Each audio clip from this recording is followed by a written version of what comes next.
Welcome friends, প্রত্যেকে স্বাগত আমাদের ইউটিউব চ্যানেলে। যে সমস্ত ভিউয়ার্সরা প্রথমবার চ্যানেলটি দেখছেন তারা অবশ্যই চ্যানেলটিকে একটু সাবস্ক্রাইব করে দেবেন এবং চ্যানেলের পাশে বেল আইকনটি প্রেস করবেন যাতে এই ধরনের খবর সবচেয়ে আগে সবচেয়ে দ্রুত আপনাদের কাছে পৌঁছে যায়। আমরা খুব অল্পতেই হার মেনে নিই এবং অল্পতেই হতাশায় আমরা ভুগি। তো আজকে এমন একটি অভাগার গল্প আপনাদের শোনাবো, যেটা গল্প নয়, বাস্তব অ্যাকচুয়ালি, যেটা শুনলে আপনারা আঁতকে উঠবেন, আপনারা ভাববেন, একবার অন্তত ভাববেন ছোট করে যে আদতে সম্ভব, এতটা ধৈর্য সত্যি মানুষের মধ্যে আছে। তো যাক, 32,000 প্যানেল যদি টিকে যায় তাহলে এই অভাগার চাকরি কিন্তু নিশ্চিত, এমনটাই মন্তব্য কিন্তু আমাদের। 7 বছরের লড়াই, হার না মানা এক সত্যান্বেষীর মাটি কামড়ে লড়াই আপনাদের সামনে তুলে ধরছি। জি জান লাগিয়ে লড়েছে, এখনও লড়ছে, ভবিষ্যতেও লড়বে। তার এই স্বপ্ন পূরণের সাথে কিন্তু আমরা আছি, সঙ্গে কিন্তু আমরা থাকবো। গোটা বিষয় আজকে কিচ্ছু ঢেকে চেপে কিছু রাখবো না, সবটাই এক্সপোজ করে দেবো। তো চলুন গোটা বিষয়টা দেখে নেওয়া যাক। তার আগে একটা ছোট্ট বিষয় আপনাদের মনে করায়, জাস্টিস বিশ্বজিৎ স্যারের বেঞ্চ অর্থাৎ কোর্ট নাম্বার 19-এ অনেকেই হেয়ারিংগুলো দেখে অনেকেই খুব বিভ্রান্ত, অনেকেই খুব হতাশায় ভুগছেন। তো তাদেরকে বলি, এখনও জাস্টিস বিশ্বজিৎ স্যার এখনও প্রাথমিক শিক্ষা পর্ষদের আসল রূপটা এখনও দেখতে পারেননি, কারণ মাখাল ফল দেখেছেন। তো প্রাথমিক শিক্ষা পর্ষদ 2022 সালের আগে অনেকটা মাখাল ফল টাইপের, যে বাইরেটা দেখতে সুন্দর, যে ভিতরে যে আদতে কী সেটা এখন বিশ্বজিৎ স্যার এখনও দেখেননি। যখন দেখবেন তখন আঁতকে উঠবেন যে আদতে এরা কারা, এরা যে এই যে অট্টহাস্য করছে বসে বসে, এমন কিছু মামলা, যে মামলাগুলো কী বলবো, অনেক পরে গিয়ে মামলা করা, মামলার ডকুমেন্ট ঠিক নেই, কিছু ঠিক নেই, গ্রাউন্ডলেস ভাবে কয়েকটা মামলাতে কিছু মন্তব্য তিনি করেছেন, যেটা নিয়ে খুব তৈরি হয়েছে বিভিন্ন মহলে বিভিন্ন সমালোচনা বা আলোচনা।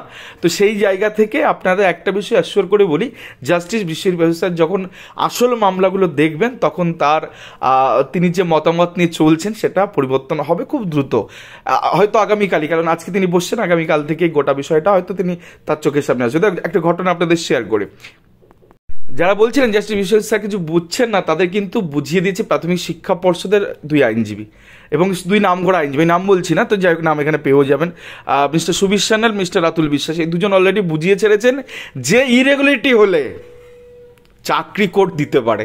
কেন বলছে, এখানে 2009-এর একটা ম্যাটার, হাওড়া ডিপিএসসি ম্যাটারের ঘটনা আপনাদের শোনাবো, আপনি একটু পড়ে নেবেন। এখানে পরিষ্কার, সেকেন্ড পারে আমি চলে আসি, 2009-এর প্রক্রিয়া দেখতে হচ্ছে, হাওড়া ডিপিএসসির ক্ষেত্রে মামলা। তো একজন মামলা দায়ের করছেন এবং তিনি বলছেন, সেকেন্ড পারে জাস্টিস বিশ্বজিৎ লিখছেন, the panel of candidates were prepared in the said selection process challenging the legality and propriety of the said panel, some of the candidate of the said selection test approach this court. অর্থাৎ প্যানেলে কিছু irregularity বা legality নিয়ে কিছু, আবার প্যানেলের সত্যতা নিয়ে তারা প্রশ্ন করে যে এই প্যানেলটা আদৌ ঠিক কিনা, তো সেই নিয়ে তারা কোর্টে মামলা দায়ের করে। এবং সেক্ষেত্রে আরও একটা বিষয় আপনাদের জানাই, দ্য কোঅর্ডিনেট বেঞ্চ, এটা জাস্টিস গাঙ্গুলি স্যারের বেঞ্চের কথা বলছে, of this court had directed the respondent number 4, অর্থাৎ হাওড়া ডিপিএসসিকে বলছে, to give appointment to the said candidate with the rider that the such appointment would be given only those candidate who had approach this court on or before March 31 March 2024। তো এখানে একদম পরিষ্কার কথা যে এই পিটিশনার তারা একটা কাট off date বেঁধে দিয়েছে কোর্ট 31 মার্চ 2024-এ, 9-এর ম্যাটারে কাট অফ ডেট বাঁধছে কবে, 31 মার্চ 2024-এ। সেখানে এই পিটিশনার সে কাট অফ ডেটের মামলা করতে পারেন, তারা 8-9 দিন পরে মামলাটা করেছেন। এখন বিষয়টা হচ্ছে 2009-এর হাওড়া ডিপিএসসি গল্পটা একটু ছোটো করে বলি। 2009 রিক্রুটমেন্ট বেরিয়ে গেছে, 2012 সালে পরীক্ষা করলে প্যানেল বাতিল হয়ে গেল, দেন 14 সালে ডিনোভো প্রক্রিয়া আবার হলো, ওই প্রক্রিয়াটা আবার হলো, দেন 16 সালে সেই প্যানেল এক্সপায়ার করে গেছে। তারপরে কিছু মামলাকারী তারা ইরেগুলারিটি নিয়ে তারা মামলা করে কোর্টে, এবং সেই মামলা চলতে থাকে এবং আলটিমেটলি সেই মামলা নির্জাস্ট 21-এ এসে হয়। এবং জাস্টিস গাঙ্গুলি স্যার তিনি কিছু চাকরি প্রার্থীদের তিনি বলেন যে তারা বেকার, কোথায় যাবে, তো তাদেরকে চাকরি অর্ডার দেন। ডিপিএসসি 2009 কিন্তু তারা মেনে নেয় হাওড়া এবং তাদের চাকরি দেয়। পরবর্তী ক্ষেত্রে জাস্টিস আশার মান্তা স্যারের বেঞ্চে যখন আসে, সেই ইরেগুলারিটি এগুলো দেখে তিনি একটা কোশ্চেন করেন হাওড়া ডিপিএসসিকে, যে আমি দুর্নীতি দেখে ফেলেছি, আমি বেনিয়ম দেখে ফেলেছি, তোমরা কি করতে চাও, এন্টার প্যানেলটা বাতিল করবো নাকি তোমায় পিটিশনারদের চাকরি দেবে। তো কাট অফ ডেট বেঁধে দিয়ে যত পিটিশন আছে সবাইকে চাকরি দেওয়ার ডিরেকশন দেয়, এবং আলটিমেটলি 180 জন এখানে চাকরি পায়, আর সেটাও এখানে উল্লেখ করা আছে। তো প্রায় 400 মতন বা 350 মতো চাকরি টোটালি পাওয়ার কথা। তো ভ্যাকান্সি যখনই বেরোবে ফিউচার ভ্যাকান্সি তাদেরকে নিয়োগ দিয়ে দেবে। এখন বিষয়টা হচ্ছে যে প্যানেল 2016 সালে এক্সপায়ার করে গেছে, যেখানে রাতুলবাবু আর সুবিশানাবাবু রয়েছেন পর্ষদের এখন আইনজীবী এবং তখন হাওড়া ডিপিএসসি আইনজীবী, তারা এটাকে মেনে নিচ্ছেন যে ইরেগুলারিটি 16 সালে মানে 14 সালে রিক্রুটমেন্টের পুরো প্যানেল ওখানে বেরিয়ে গেছে, 16 সালে সেই প্যানেল এক্সপায়ার করে গেছে, তার থেকে নিয়োগ শুরু হচ্ছে কবে না 24 কোর্ট অর্ডার দিচ্ছে নিয়োগ হচ্ছে। তাহলে 16 সালের ক্ষেত্রে এটা কেন হবে না? এবং নন ট্রেনে চাকরি পাচ্ছে সেই সময়, এখন এসে তাদের ট্রেনিং করতে হচ্ছে অ্যাজ পার সেই সময় নোটিফিকেশন। তাহলে 16-র ক্ষেত্রে এটা প্রযোজ্য হবে না কেন? এই উত্তর কি দিতে পারবেন সুবিশ্বনাথ বাবু, রাতুল বিশ্বাসবাবু? তারা দেবেন না, তারা 16টাকে আবার অন্য আঙ্গিকে খেলছে। যাক, সেটা খেলছে। এবার আপনাদের সেই অভাগার কাহিনীটাতে নিয়ে যাবো, তো চলুন সেই অংশটা আপনাদের দেখাই। তো অনেকেই বলেন যে মামলা অনেক দেরি করে করেছে, বাট এই যে প্রার্থী কনক রবি দাস, তিনি 2017 সালে কোর্টে অ্যাপ্রোচ করেন। তার আগে প্রাথমিক শিক্ষা পর্ষদকে একটা প্রেজেন্টেশন দেন যে আমি মালদা ডিস্ট্রিক্টে আমি 2014 টেট পাস করেছি। কোর্টে এখানে যদি অর্ডারে 15 লেখা আছে, ওটা 14 টেট হবে। তো সেক্ষেত্রে তিনি পাস করেছেন, রেজাল্টে তার নাম আছে, বাট তিনি সাকসেসফুল বা এমপ্যানেল লিস্টে আসতে পারেননি। তো সেটা রিপ্রেজেন্টেশন দেন। তো সেক্ষেত্রে সেই রিপ্রেজেন্টেশন 15 জুন 2017 সালে তিনি দেন। একদম পর জিনিসগুলো দিয়েছে, ডিপিএসসিতে তিনি জানিয়েছেন। এবং সেক্ষেত্রে কোর্টের কাছে তিনি এসে তিনি বলেছেন যে তার নাম্বার মোটামুটি অনেকটা বেশি, কিন্তু তার থেকে কম নাম্বার অনেকে চাকরি করছেন। তিনি একজন শিডিউল কাস্ট একজন প্রার্থী। তো সেক্ষেত্রে অ্যানেক্সার P8 একটা ডকুমেন্ট তিনি অ্যাটাচ করেন এবং সার্টেন কিছু নামটাম এদেরকে দিয়ে বলেন যে দেখুন এই প্রার্থী আমার থেকে কম নাম্বার পেয়ে চাকরি পাচ্ছে। 42,949 ঘটনা বলছি, যারা শুধুমাত্র টার্গেট করে যে 2022-23 কেন মামলা, এবং জাস্টিস বিশ্বজিৎবাবু ভাবছেন শুধুমাত্র 22-23 মামলা করেছে অনেকে, বাট গল্পটা 2017 থেকে শুরু। দেখাবো অনেক উদাহরণ আছে, সেগুলোর কি আলটিমেট কি হচ্ছে সেটা আপনাদের জানাবো। তো যা কোর্ট সেক্ষেত্রে ডিসিশন দিচ্ছে যে এই যে প্রার্থী, যদি এই প্রার্থীর অ্যালিগেশন যদি সত্য বলে প্রমাণিত হয়, সেক্ষেত্রে প্রাথমিক শিক্ষা পর্ষদকে বললো যে টেক নেসেসারি স্টেপ, যে আপনারা নেসেসারি স্টেপ নেন। তো এইরকম একটা অর্ডার কিন্তু 2017 সালের এই মামলাতে আফটার রিপ্রেজেন্টেশন বোর্ড এবং সেক্ষেত্রে ডিপিএসসি দুজনকেই জানানোর পরে একটা এভিডেভিটও তো সেক্ষেত্রে প্রাথমিক শিক্ষা পর্ষদকে দিতে বলা হয় এবং সেই সাথে সাথে মামলাকে ডিসপোজ অফ করে যে এই রিপ্রেজেন্টেশনটা যাতে কনসিডার করে, যদি তার অ্যালিগেশন ঠিক বলে প্রমাণিত হয় তাহলে প্রাথমিক শিক্ষা পর্ষদকে অ্যাপয়েন্টমেন্ট দেয়।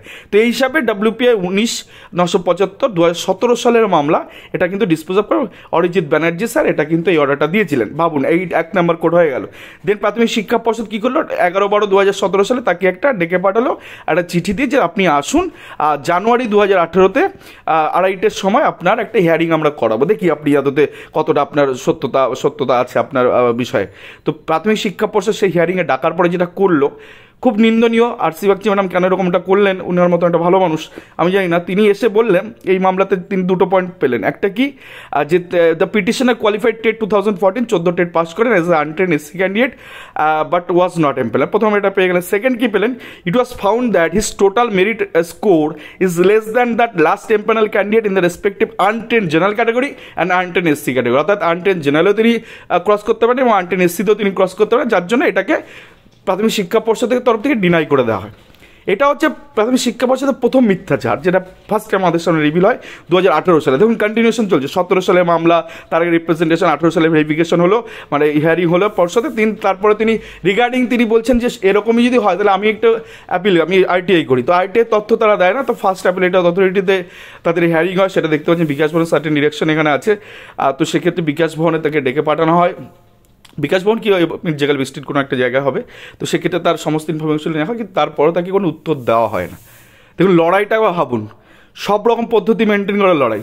দেন কী করলেন না, মালদা ডিস্ট্রিক্টের গোটা নন ট্রেন প্যানেলটাকে কোনোভাবে ম্যানেজ করলেন গোটা প্যানেল অ্যাটাচ করে দেবার মামলা। ফার্স্ট রাউন্ড অফ লিটিগেশন শেষ, সেকেন্ড রাউন্ড অফ লিটিগেশন দেখুন যা WPA নাম্বার, সেকেন্ড টাইম মামলা করছে 14,817/2019। পরপর চলছে 17 গল্প দেখলাম, 18 গল্প, 19 সালে আবার মামলা করলেন। দেন সেক্ষেত্রে মামলার ক্ষেত্রে কি বললেন, পিটিশনার বলছেন যে তার মোটামুটি একাডেমিক এবং টেট নিয়ে তার নাম্বার হচ্ছে 11.085। যদিও তিনি বলেছেন যে 11.685, সেটা 11.085 হবে। তো সেক্ষেত্রে তিনি সাবমিশন করেছেন যে আমার নাম্বার উইদাউট ইন্টারভিউ, নাম্বার তো দিচ্ছে না, আরটি অ্যাপ্লাই করে দিচ্ছে না, ফার্স্ট অ্যাপ্লাই অথরিটি হিয়ারিং করে দিচ্ছে না। তো সেক্ষেত্রে তিনি বললেন যে মোহাম্মদ রাজু, যেটা আমরা বারবার বলি যে 2016 সালে নিয়োগে 42,949 নন ট্রেন মালদাতে তিনি 10.252 পেয়ে চাকরি করেছেন, যে তার থেকে তার স্কোর বেশি। দেন সেক্ষেত্রে ডিরেক্ট করলো, কোর্ট সেখানে ডিরেক্ট করলো যে একটা এফিডেভিট ফাইল করতে এবং সার্টেন টাইমের মধ্যে এটাকে জানাতে যে আদতে ব্যাপারটা কি। প্রাথমিক শিক্ষা পর্ষদকে 18 November 2022 justice Abhijit Ganguly sir এটা অর্ডার করলেন প্রাথমিক শিক্ষা পর্ষদকে। প্রাথমিক শিক্ষা পর্ষদ সার্টেন একটা এফিডেভিট দিল, মামলা কিছুদিন ধরে চললো। ভাবুন, চলছে কিন্তু চলছে চলছে চলছে, লড়াইটা একবার দেখুন, সেরা লড়াই। যাক, তারপরে মামলাতে চলে আসি। তারপরে মামলাতে কি বললো, এই question has arisen, justice Ganguly এটা দেখছেন ওই রিপোর্টের ভিত্তিতে, question has arisen in the writ petition the reserve category candidate who got higher marks comparing the general category candidate but not been consider for appointment. তো সেক্ষেত্রে জেনারেল ক্যাটাগরি থেকে reserve category number বেশি হয়, তিনি চাকরি পাননি। দেন কি direction দিচ্ছে বোর্ডকে, I director board West Bengal education report, আবার সেই রিপোর্টের কথা বললেন। তো সেক্ষেত্রে সেই মামলা আবার পরবর্তীতে হিয়ারিংয়ের জন্য আসে এবং জাস্টিস কৌশিক চন্দ্র স্যারের বেঞ্চে কিন্তু দেখুন 2 বিচারপতি বেঞ্চ অলরেডি ঘোরা হয়ে গেছে। সেম একই রকম যে রিপোর্টটা প্রাথমিক শিক্ষা পর্ষদ আবার ইপিএসসি দিয়েছে, তার ক্ষেত্রে তিনি বলছেন যে মেজর বেসিক অ্যালিগেশনগুলো এখানে ডিল করতে পারছে না তাদের রিপোর্টে। The petitioner made out a case that the untrained schedule caste candidate for the post of primary teacher in Malda district he secure higher marks in the selection process then a general category there after she should be treated as a general candidate for selection by making reference, আর কিছু reference এই panel থেকে তিনি দিয়েছেন। তো এক্ষেত্রে same একই জিনিস কৌশিক চন্দ্র স্যারের বেঞ্চে কিন্তু এই জিনিসগুলো চলছে তখন। তো সেই মোহাম্মদ রাজু 10.252 রিপোর্ট প্রাথমিক শিক্ষা পর্ষদ দিয়েছে, তো কৌশিক স্যারের বেঞ্চে এটা চলতে থাকলো। এখানে এফিডেভিট এক্সচেঞ্জ হলো, লড়াই চলছে লড়াই চলছে, দেখুন কোথায় গিয়ে শেষ হয়েছে। যে এবার ফাইনাল আউটকামে আসা যাক, 3/5/2023 লড়াইটা এখন 17 সাল থেকে শুরু। 3/5 the petitioner appeared in the post of the primary teacher in Malda district the board acknowledgement the petitioner has secured 13.013 marks in the selection process. The petitioner belongs to the untrained scheduled caste category. It is the case of the petitioner that he secured higher marks in the selection process but some other general candidate who have been appointed. Since the affidavit have not been called for this matter, this court not gone into the factual aspect. However, the law is settled that if a reserve category candidate secure higher marks than a general category candidate, he should be treated as a general candidate for appointment. General card clear করেছে, তাকে general হিসেবে চাকরি দিতে হবে, court order দিচ্ছে এবং সেক্ষেত্রে time bound ম্যানারে বলে দিচ্ছে যে সার্টেন টাইমের মধ্যে কিন্তু এই টোটাল এক্সারসাইজটাকে করতে হবে প্রাথমিক শিক্ষা পর্ষদকে। এবং এই যদি সত্যি জেনুইন হয় এই ব্যাপারটা, কারণ তিনি 13 পেয়েছেন এবং মোহাম্মদ রাজু 10.2 দিয়ে চাকরি করছে, তাহলে তাকে চাকরি দিতে হবে 1 মাসের মধ্যে। জাস্টিস কৌশিক চন্দ্র স্যার এরকম একটা অর্ডার দিলেন এবং মামলাটাকে ডিসপোজ অফ করে দিলেন, অর্থাৎ নিষ্পত্তি করে দিলেন। ডিসমিস না, ডিসপোজ অফ মানে নিষ্পত্তি করে দিলেন। ভাবুন লড়াইটা একবার ভাবুন, 2017 সাল থেকে first round of litigation, then second round of litigation 2019, তার আগে hearing, representative first appellate authority, ডিপিএসসিতে চিঠি, এটা ওটা সেটা, তারপরেও চাকরি হয়নি এই প্রার্থীর। অর্ডারও চলে এসে 2-2বার তার ফেভারে অর্ডার চলে এসে, কিন্তু তারপরে প্রাথমিক শিক্ষা পর্ষদ ডিনাই করেছে। প্রিয়াঙ্কা রাজকে তো পরে বাতিল হলো, আজকে 6-7 বছর থেকে চাকরি দেওয়া হলো না কেন?